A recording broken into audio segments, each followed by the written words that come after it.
The JFK Coconut. Yes, this is a serious video. This item actually does exist. It's part of a coconut shell which has been set as a paperweight. But the trouble is, this paperweight looks like a reptilian's eye. Now, this paperweight allegedly came about after John F. Kennedy, who was serving as a torpedo patrol lieutenant during World War II, was stranded on an island and wrote a help message on a coconut and gave this to locals to send for help.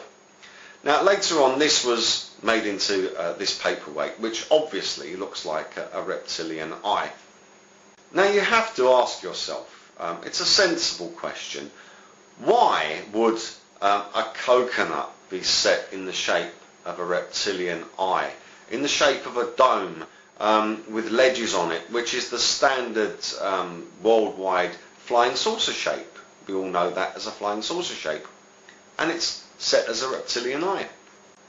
John F. Kennedy, I believe, was a high-ranking Freemason, but once he saw the reality of Freemasonry, decided to expose it.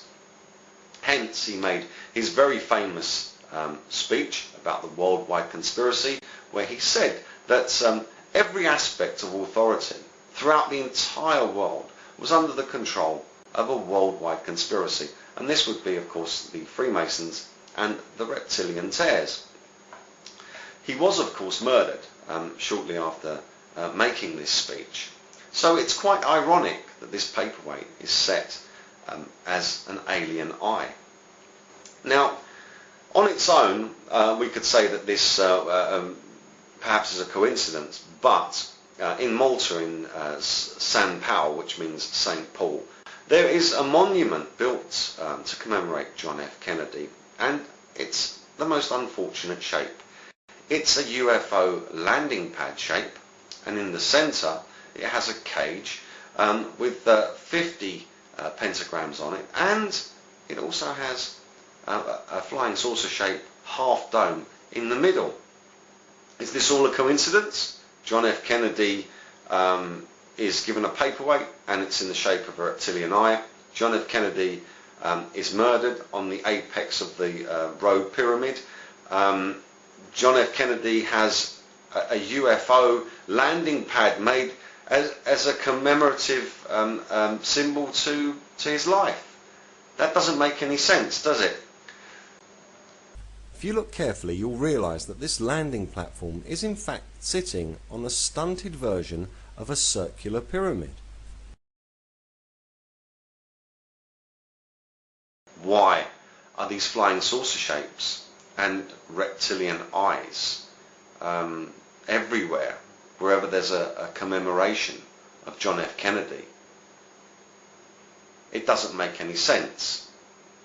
The only sense that it could make is that these are the symbols of the people running the worldwide conspiracy, which John F. Kennedy tried so very hard to warn us about before he was so tragically and brutally murdered for speaking the truth. For we are opposed around the world by a monolithic and ruthless conspiracy that relies primarily on covert means for expanding its sphere of influence, on infiltration instead of invasion, on subversion instead of elections, on intimidation instead of free choice, on guerrillas by night instead of armies by day.